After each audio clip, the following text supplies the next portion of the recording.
I'm Karen Cortani, and welcome to In Our Community.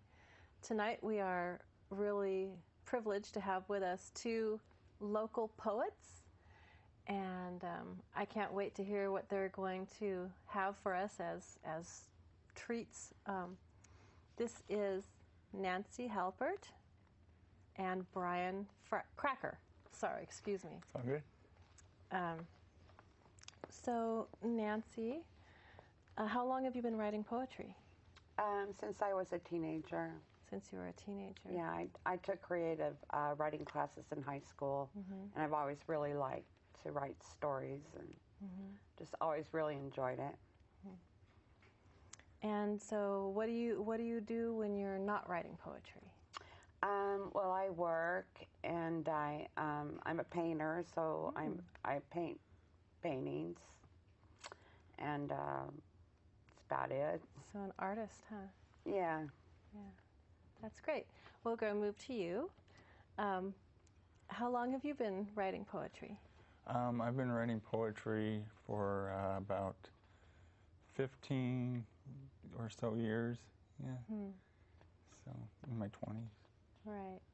And what other things do you do? I do work as in video and camera operating, some local film and television, and also have an interest, budding interest in photography, and I really like music. Used to go to a lot more concerts. I don't go to as many now because I like to go and kind of get rough and don't have the body that I used to. Yeah. It's all good. Well, that happens to everybody at some point. So, Nancy, it also says here that you're a flute player? Yeah, I started playing flute in the 5th grade and playing in band in junior high school. Took private lessons, yeah. Do you still play? No, it's been a while. No, I got to okay. get another flute. I miss it. Yeah.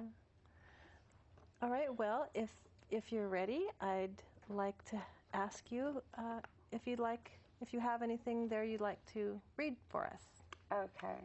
The first one is The Gift, is the title of it. As sand irritates an oyster, does the hardships of life irritate the soul?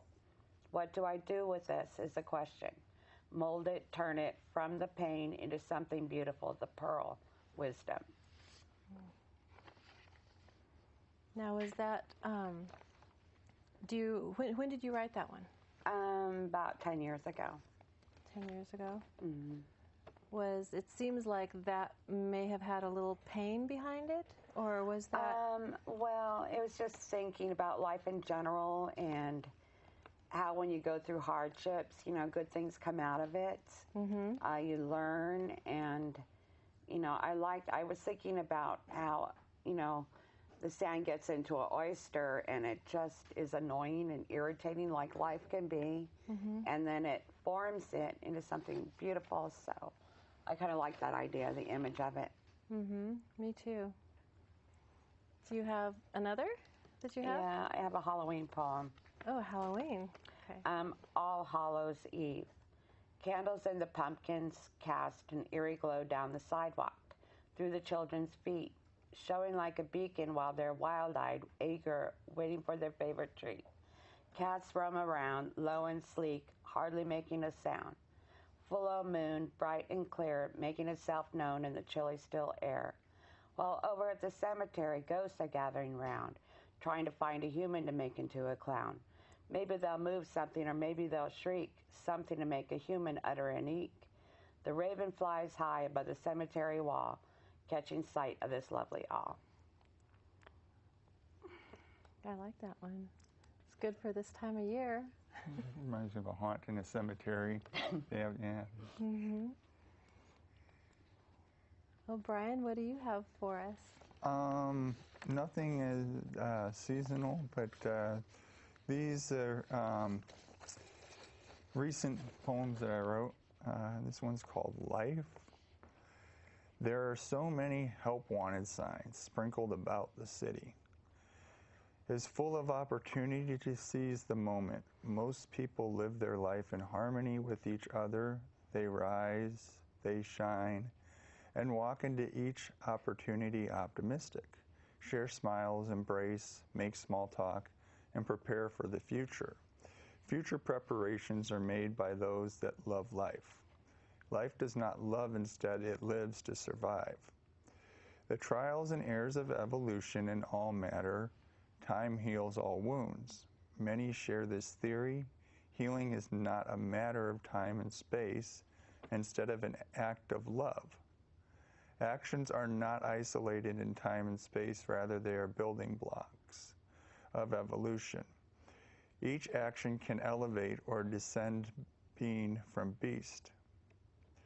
All this has already been discovered and put into action. So why are the wheels of progress spinning frivolously in the muck of the mind? They say each person has a reason to live. Please explain why so many are ready to die. Prepared to reach that final destination before the body expires. Is this due to faulty wiring or deprogramming of the body from the mind? Perhaps I only watched the flames burn in an avalanche of a waterfall. Each of those firecrackers quickly extinguished in a brief memory. Do you suffer from the memories that destroy memory and erase your existence? Existence is a gift that can enlighten or destroy. Is the world based in duality, or are we programmed to be ones and zeros? I like that. Yeah, me too. Pretty heavy. Yeah. Sorry, it's okay. Yeah, it's I got a heavy one, so don't worry about it. Okay. You know, actually it's good though, because given all the things going on right now in our history, it's kind of appropriate, right? So.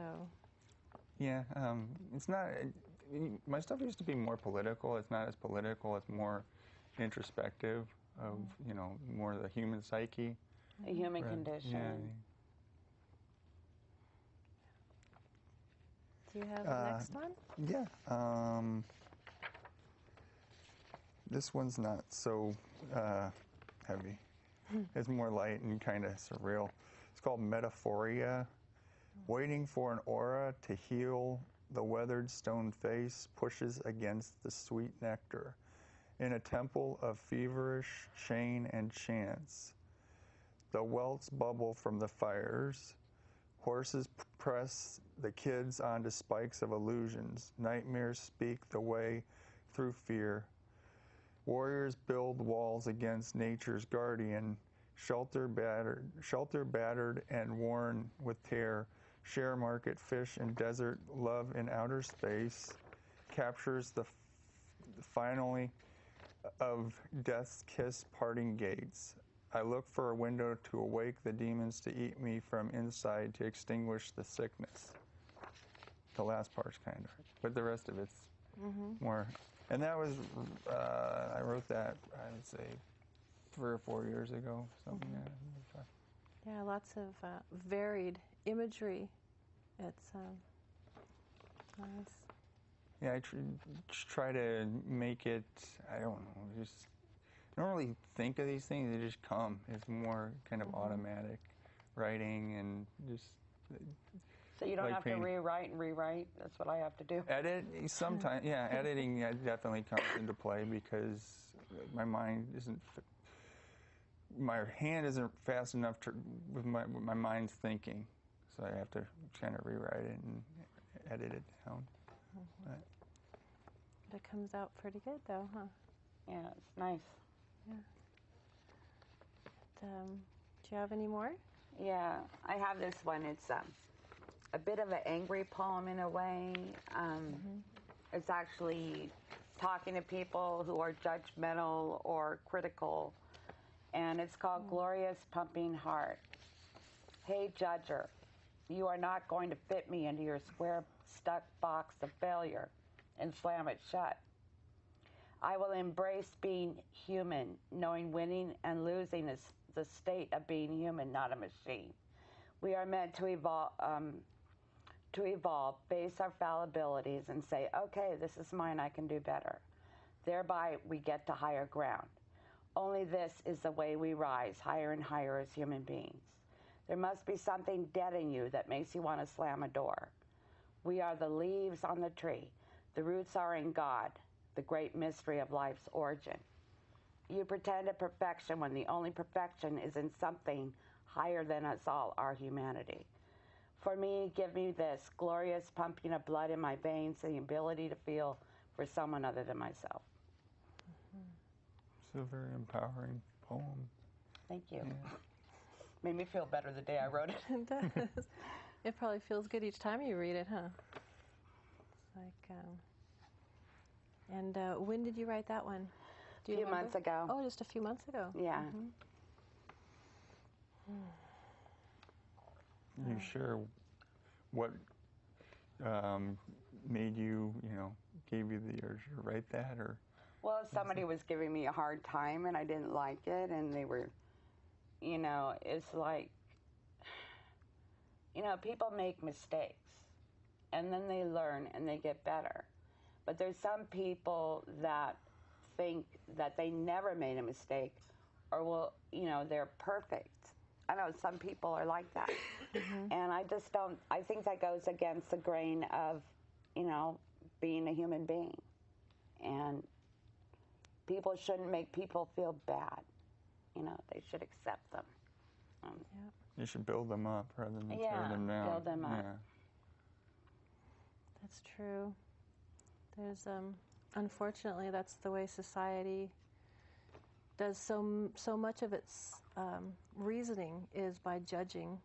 Yeah. And in some cases you have to judge people, and in other cases, Well, like going for a job interview or something like that. Of course, you need to fit qualifications and all that. Yeah, but I also wrote another poem called Magazine Cover Society. I didn't bring that one. But, it just seems like society is superficial, like a cover of a magazine, a perfect picture, like look good, and maybe something else is going on. I don't know. It's all, I guess we could go, that kind of ties into this one, and it,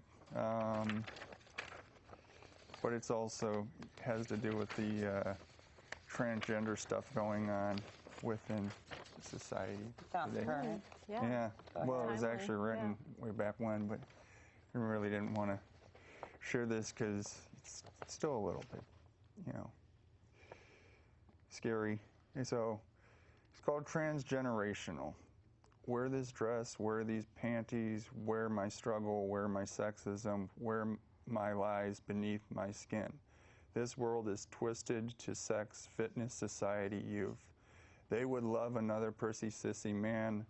I will walk the streets to find some genuine attention. Wear my wants, wear my hurt, wear my jokes too humiliating. Where is the gray room to bend gender rules? Wear your gender. Wear your struggle, wear your sexism, wear what lies beneath the skin. That's good. And that's because all this stuff with, I have kind of a very tough time dealing with, it's almost like there's a coolness to this transgender and kind of the whole, it's not glam punk. That was in the 70s. It's almost like a fad, though. Yeah, and they're just using it to sell something. There's certain people that they're not very passable as females, but they're successful people and they've already lived that life, and that's what they actually really were. So they're not trying to, look a certain way. They're actually That's how they are. Yeah.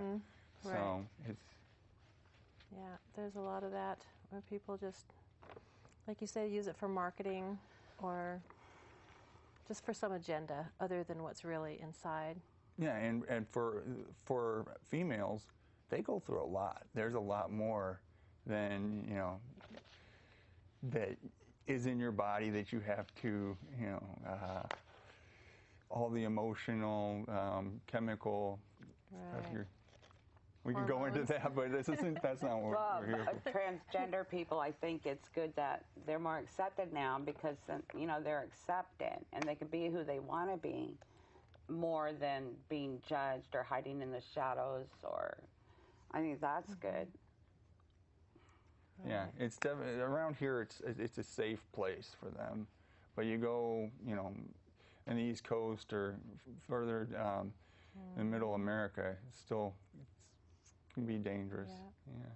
And I've noticed a lot of people, it seems like they keep it private until after they become famous or after they've made all their money. So now it's safe for me to come out because I've got all my money, I've got all my fans or whatever it is. And well, they could lose a job, they could lose, you know, friends, family, and, you know, then they're, you know, like I say, they're going to have to go walk the streets because a lot of times that's the prospects that they have to make a living.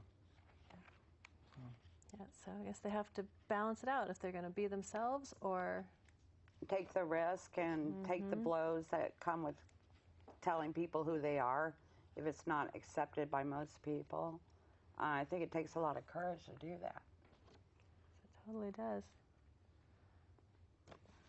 Do you have any more? Yeah, I have one I wrote about a friend of mine. It's called Fly Christina. Christina, you are as light as your golden-colored hair. You are like a fairy dancing upon a stone.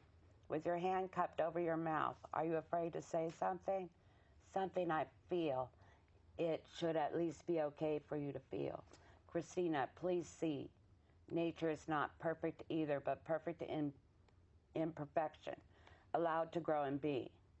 Christina, will you be a trusting fairy, ready to try to fly, to say goodbye to all your sorrow, that like a rock too small a fairy lits upon, she will then spring from? Now, is that somebody that you knew? Yeah, she was younger than me, and she was going through a tough time, but she was a really nice person, a really sweet girl. But so I felt bad for her. She's a friend of mine, and so I wrote that. Have you read it to her? I can't remember. It was years ago. I'm not sure if I read it to her or not. I think I did. Do you still keep in touch with Christina? I lost touch with her. Yeah, she moved. And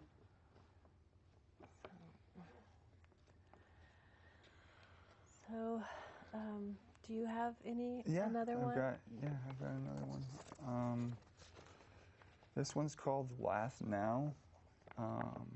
Been doing a lot of spending time over at a place up in Belmont. It's a memory care facility, and seeing people with dementia. And one of, because I'm a caregiver, one of my clients, she got moved there. She doesn't have that, and she's having to deal with being in that space, that environment, be around. And so this is kind of some observations that I made seeing it. So last now, yesterday, day after day, came too soon. Tomorrow is here to stay. The memories go away, the thoughts drowned out by noise, escape through children's toys. Plush dolls line the halls, pictures encased in glass, trinkets to reminisce. The time is so missed. Comfort their nightmares. Release the mental terror that keeps them locked away, controlled by mysteries, rewriting history. The memories scattered, the words with no matter. The lies are the truths, descending back to their roots. Each meal is another trial. The mind erases, making days so vile. The haze gets thicker, the strength erodes quicker, days turn sicker, time slows sicker. Space expands sicker. Is there a way out of this maze? Is there a way to calm the beast? Is there a way to realize the mystery to the dis-ease? Break through the other side, break through to the mindless abyss, break through where thoughts exist. Now write, for is the last to ment, isn't this? One THGIROFSIHTTSALOT